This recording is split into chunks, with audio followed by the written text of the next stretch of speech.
Assalamualaikum warahmatullahi wabarakatuh. Salam sejahtera, semoga kita semua selalu dalam lindungan Allah SWT. Perkenalkan, saya Mono Agung Winarno, STP MSc, dosen tetap program studi penyuluhan pertanian berkelanjutan Politeknik Pembangunan Pertanian Medan. Saat ini saya sedang dalam proses mengikuti sertifikasi dosen gelombang 1 perguruan tinggi mitra yang diselenggarakan oleh Kemendikti-Saintek tahun 2025. Saya akan melakukan penyusunan dokumen pernyataan diri dosen dalam unjuk kerja di Dharma Perguruan Tinggi atau PDD UKT-PT. Pada kesempatan ini, saya akan memaparkan salah satu mata kuliah yang saya ampuh, yaitu Manajemen Usaha Tani.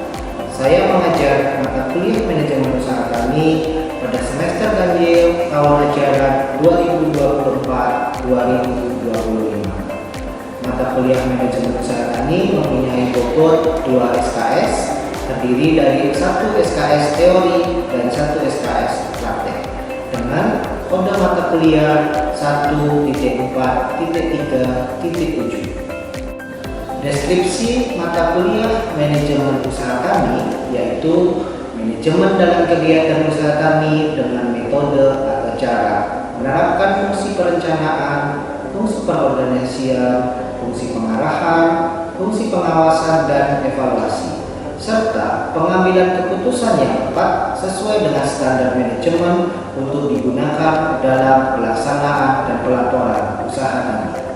Diharapkan melalui mata kuliah ini, mahasiswa mampu melakukan manajemen dalam kegiatan usaha tani dengan metode atau cara menerapkan fungsi perencanaan, fungsi pengorganisasian, fungsi pengarahan, fungsi pengawasan, dan evaluasi, dan pengambilan keputusan dengan tepat sesuai dengan standar manajemen untuk digunakan dalam pelaksanaan dan pelaporan usaha tani. Perkuliahan ini diselenggarakan dengan pendekatan metode tatap muka secara langsung, baik melalui ceramah, diskusi, maupun tanya jawab, serta penugasan. Sistem penilaian dilakukan melalui nilai teori dan praktek dengan bobot sebagai berikut. Penilaian teori terdiri atas UTS dengan bobot 30%, kemudian ujian akhir semester dengan bobot 40% dan penugasan dengan bobot 30%. Sementara nilai praktek terdiri atas pelaksanaan praktek dengan bobot 40%, unjuk kerja atau portofolio dengan bobot 40%, dan hasil atau laporan dengan bobot 20%.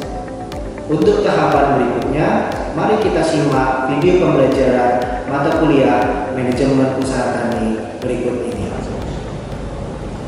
Baik, selamat pagi. Assalamualaikum warahmatullahi wabarakatuh.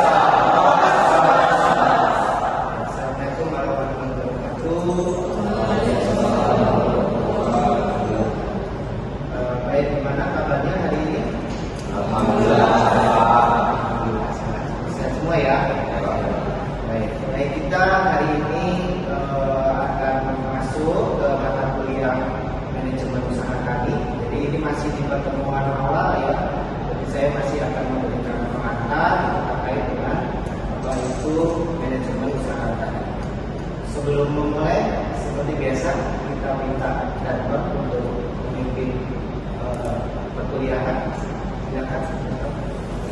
Jumpa dengan mengalami dan tidak pada pagi hari ini antara baiknya kita berdoa dimulai.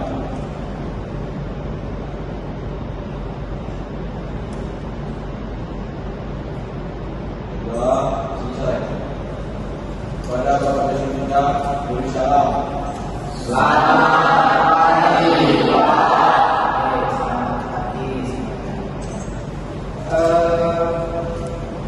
Baik, kita sekarang di semester 3 ya. Jadi sudah sekitar 1 tahun jadi perbankan ya. Ini salah satu mata kuliah di bisnis, yaitu Manajemen Usaha Tani. Tujuannya mata kuliah ini adalah mahasiswa mampu melakukan manajemen dalam kegiatan usaha tadi dengan metode atau cara menerapkan fungsi perencanaan, pengorganisasian, pengarahan, fungsi pengawasan dan evaluasi.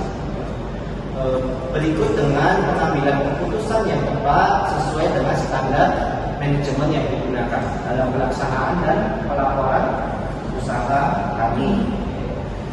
Materi apa saja nanti yang akan dipelajari dalam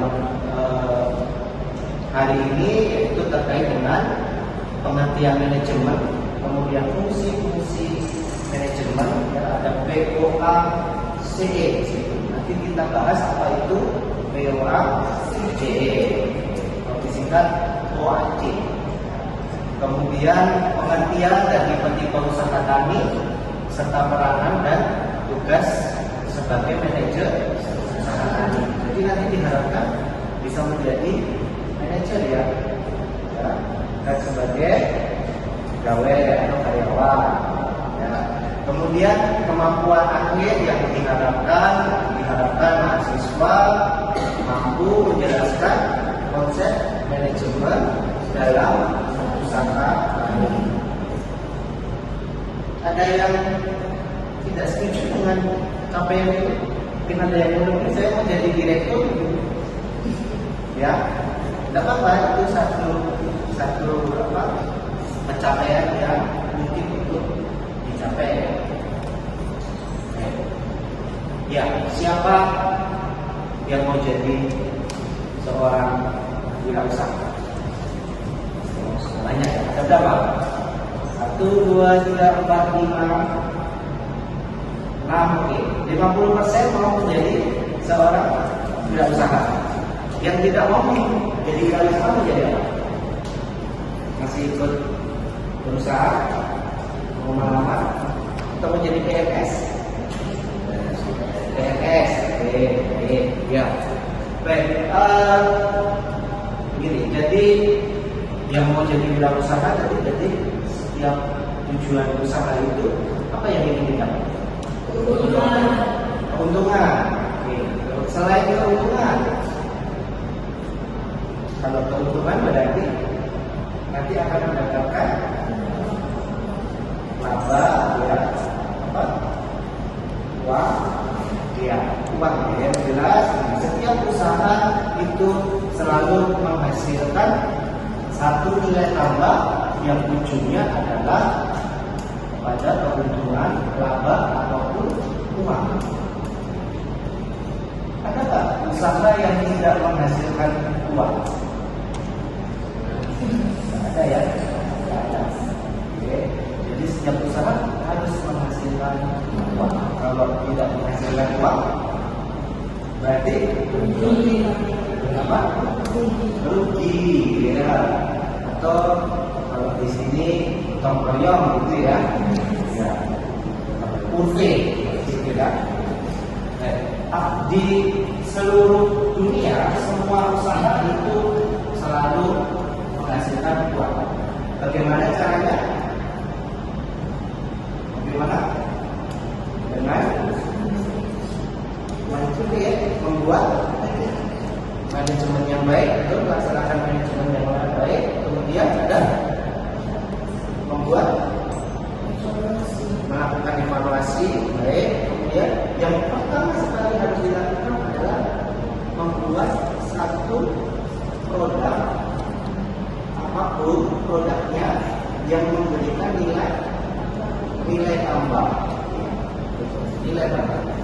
Jadi istilah katanya value for money, ya. Sampai di sini cukup jelas. Oke, lanjut ya. Ya, ini pengenalan dulu bahwa dalam agribisnis itu ada 5 subsistem yang menyusun satu agribisnis, ya. Ada yang pertama subsistem agribisnis hulu. Hulu itu berarti ada di ujung, di di pertama kali, contohnya industri benih, ya. Kalau mau usaha tani kan harus ada benih, mungkin nggak ada benih kita melakukan usaha tani, mungkin. Oke. Berarti harus hulu itu ada di ujung, contohnya perbenihan, pembibitan, terus ada industri agrokimia. Apa contohnya industri agrokimia? Tanaman biar sehat harus dipupuk, ya. Selain itu, ya ada pestisida, gitu ya, ada herbisida, dia tidak terserang oleh hama dan penyakit diberikan biasanya insektisida, fungisida, itu semua berbasis kepada kimia, makanya disebut sebagai industri agrokimia. Kemudian subsistem usaha tani. Subsistem usaha tani itu adalah kegiatan berusaha tani itu sendiri. Ya, bisa tanaman pangan atau hortikultura. Tanaman pangan usaha tani yang biasa dilakukan jagung, ubi, gandum, ya, itu tanaman pangan semua. Kalau hortikultura, cabai, tomat, sayur, apa?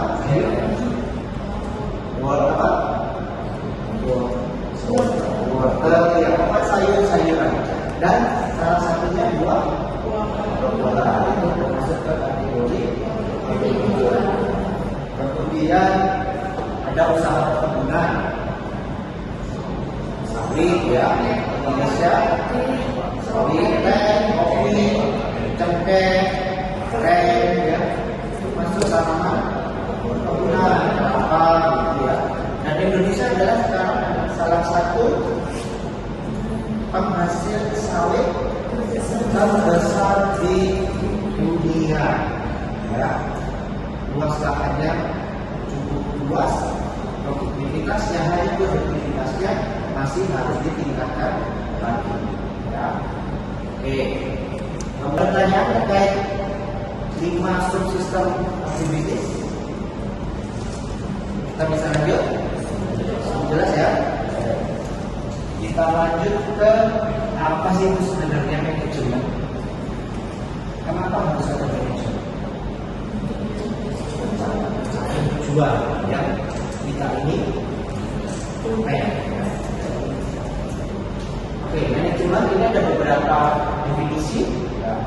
Manajemen adalah proses merencanakan, mengorganisasi, mengatur atau mengendalikan, melaksanakan, dan mengawasi kegiatan untuk mencapai tujuan satu organisasi, ya, dengan menggunakan sumber daya yang efektif dan efisien. Oke. Kenapa harus efektif dan efisien?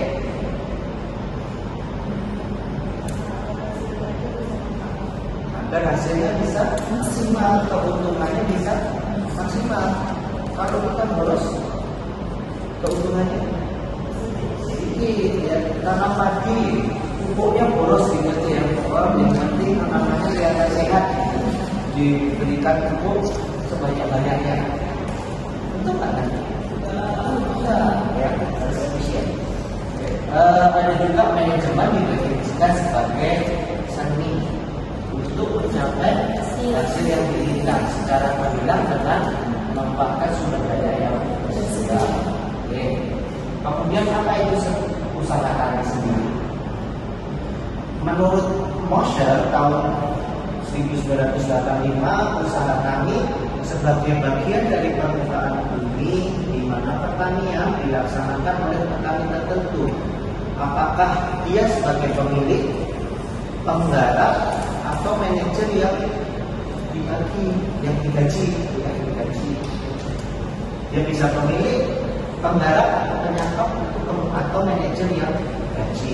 Kalau terus sudah dalam bentuk perusahaan biasanya mempunyai manajer. Ya. Kalau masih skala kecil sudah perlu manajer Pak? Belum, hanya dilakukan oleh si petani mungkin punya lahan luasannya 100 meter. Terus saya mau nanam sayur, berarti ya sayur sawi. Perlu saya nyewa manajer? Enggak, jangan sendiri ya, untuk efisiensi sumber daya manusia. Ya. Kalau sudah 200 hektar, gitu ya, dikerjakan sendiri bisa. Ini perlu sumber daya untuk manusia yang baik. Oke. Di Kuswandani tahun 2013 mengatakan bahwa manajemen usaha tani bertujuan untuk menjalankan usaha di bidang pertanian yang dapat memberikan keuntungan. Ya. Poinnya harus dapat untung, dan pendapatan secara terus menerus dengan memanfaatkan sumber daya dan dana yang terbatas, bisa efisien mungkin dan seefektif mungkin. Ya, itu namanya manajemen usaha tani dengan sumber daya yang terbatas bisa menghasilkan keuntungan semaksimal mungkin. Cukup jelas definisi manajemen usaha tani. Jadi nggak boleh lagi ya pupuk seterusnya, ya. Benihnya sebanyak-banyaknya. Harapannya nanti kalau benihnya banyak, hasilnya juga banyak. Itu ya kita harus melihat tadi ya, tapi ya kalau padi kan ada yang namanya apa? Model dan jajannya bobo ya. Ada yang 21, 41 ya. Itu bagian dari efisiensi di benih. Kita lanjut. Oke. Ya, tadi ada di awal ya POAC. POAC. Fungsi manajemen usaha tani ada di P. Pertama harus melakukan perencanaan, planning. Oke. Kalau mau tanam, kita ambil contoh tadi sawi ya, perlu melakukan perencanaan. Perlu. Apa contoh perencanaan? Ya. Kapan kita menanam? Kemudian luas lahannya berapa? Ya. Kemudian perlu bibit atau benih berapa? Ya. Nanamnya 100 meter persegi, beli benihnya 5 kilo. Ya. Enggak ya, enggak begitu ya? Ya secukupnya, seefisien mungkin. Itu baru kapan nanamnya? Oh, nanamnya pas di musim hujan deras. Terus lahannya pas banjir. Mungkin enggak? Mungkin kita harus lihat karena kalau terkait dengan pertanian ini sangat erat dengan iklim cuaca, dengan cuaca sangat rentan dengan cuaca. Untuk planning, kemudian mengorganisir, PO-nya organisasi, ya, diorganize. Jadi tadi jadwal tanamnya apa, dicatat semua yang benihnya perlunya berapa, biayanya berapa, sumber daya manusianya, orangnya berapa, diorganisasi. Kemudian equity, apa itu? Di lahan, udah dibeli semua benihnya, udah disiapkan lahannya, disiapkan modalnya, ada tenaga kerjanya, udah sampai situ sudah. Yang dilaksanakan, ya kalau kita sudah kita organisasi semuanya dan dikumpulkan dari satu, jadi equity itu melaksanakan controlling. Perlu nggak dikontrol? Perlu ya, sangat perlu. Apa contoh controlling? Mengecek halamannya, gulmanya, dibiarkan aja gitu ya. Setelah ditanam dan semuanya ditanam di bedengan gitu ya, sawinya, terus nggak dilihat lagi babinya tumbuh atau enggak kita nggak tahu. Jangan-jangan belenya dimakan ayam, ya. Jadi perlu dikontrol. Kontrol itu salah satunya yang prima tadi ya, ada hamanya, ulatnya ada enggak, kita harus kontrol. Oke. Kemudian dievaluasi, ya. Nah ini kemudian modal faktor ekonomi. Oh ya, salah satu ekonomi itu ke jumlah tanggungan keluarga. Ya. Siapa yang orang tuanya? Kan? Jumlah tanggungan itu jadi bebannya kepala keluarga. Ya. Jadi beban keluarga. Kemudian faktor rendahnya pengetahuan. Makanya kuliah di bidang pertanian untuk meningkatkan pengetahuan bidang pertanian. Oke. Kemudian faktor rumah tangga bagi ibu sendiri. Ini kendala-kendala yang bapak-bapak sadar. Oke. Ya. Ini materi kita di pertemuan ini. Ada pertanyaan terkait dengan materi? Ya, silakan.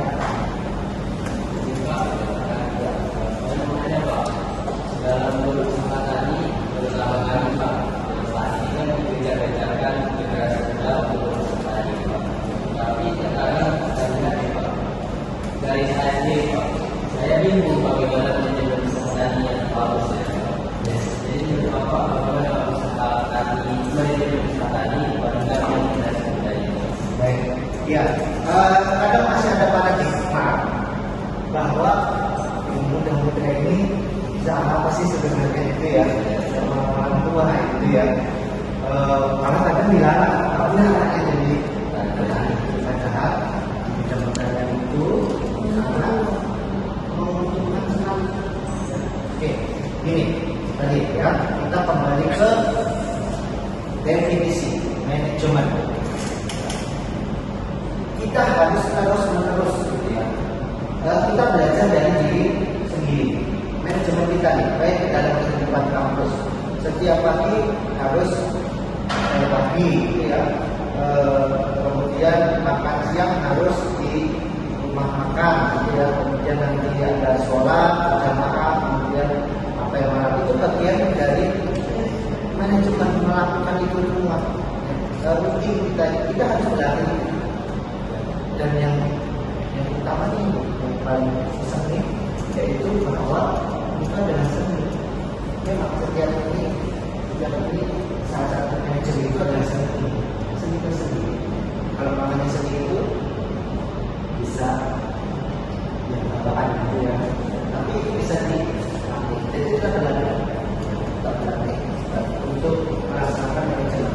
Dan yang utama biasanya kalau kami kolonial tidak berbeda, itu tidak dilakukan mencatat. Manajemen itu melakukan yang kalau usaha ini dicatat.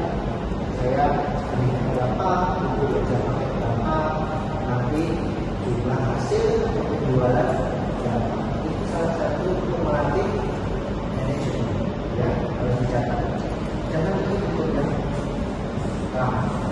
Ya, memang secara pengalaman memang belum, ya, tapi itu bisa didapat melalui pengalaman dan waktu.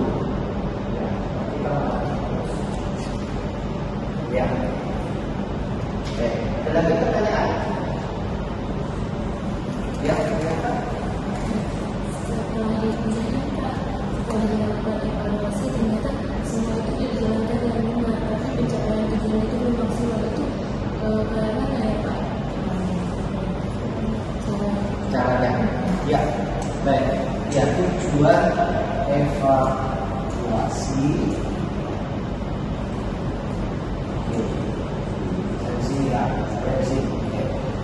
Terakhir adalah evaluasi. Kok semua sudah dilakukan dengan baik, ya? Kok tetap keuntungannya tidak sesuai dengan yang diharapkan? Apa yang harus kita lakukan? Ya, memang itu. Akhirnya kita akan mencari satu. Kita bisa dengan teknologi yang baru atau pengembangan yang baru. salah satu manfaat evaluasi adalah jadi untuk mengetahui kok ternyata nggak sesuai ya dengan tujuan kita. Kita lihat kembali apa yang salah tadi yang sudah kita laksanakan, ya. Terus nanti kita akan memperbarui itu. Oh, mungkin kemarin tidak efisien. Jadi sudah dilakukan. Oh, pupuknya kurang tepat saat pembeliannya, gitu ya. Padahal sudah melakukan sesuai dengan GAP, gitu ya, GAP yang ada. Oh, ternyata di GAP itu tidak spesifik di lahan kita perlu requisisi atau lahan tertentu untuk itu yang sesuai dengan GAP. Jadi kita perbarui itu bagian dari evaluasi. Jadi biar kita tahu apakah ke depan kita akan melakukan perbaikan secara berkelanjutan. Ujung-ujungnya adalah nanti mencapai goal. Tidak apa-apa, bagian evaluasi belum mencapai goal itu tidak apa-apa, karena itu bagian dari evaluasi. Ya, itu ya, untuk mendapatkan pembaharuan. Kalau nanti kita punya metode yang lebih baru agar goalnya nanti tercapai. Ada lagi terkait manajemen usaha ini. Cukup? Ini untuk memperkaya terkait materi ini, jadi saya kasih tugas individu ya, ya. Jadi bisa dibuat, nanti saya akan berikan satu diktat yang terkait dengan sistem usaha tani. Ya. Nanti kalau dibuat rangkuman dari diktat itu dalam format PPT ya, kita akan presentasikan di depan ya. Jadi masing-masing nanti akan mempresentasikan apa yang disebut sebagai sistem usaha tani ya, untuk memperkaya dari materi ini. Baik, ya, terakhir nih yang ditunggu-tunggu slide-nya. Ya, terima kasih adalah slide ya. Oke, itu kalau berdiskusi ada nomor HP saya dan email saya. Nanti tugas bisa dikumpulkan melalui email. Ya, sudah punya email ya? Dan email kalau punya email. Ya, oke. Kita bisa nanti dikumpulkan melalui email saya. Oke, cukup untuk hari ini. Ya, kita nanti ketemu di minggu depan dengan materi selanjutnya. Kita akan perdalam tadi PWACE, kita akan perdalam dengan materi B yang pertama. Ya. Oke, saya cukupkan untuk hari ini. Kurang lebihnya mohon maaf. Terima kasih atas waktunya. Saya kembalikan ke kantor untuk menutup perkuliahan ini. Silakan. Kemudian mengakhiri kuliah kita pada pagi hari ini, sebaiknya kita berdoa dulu.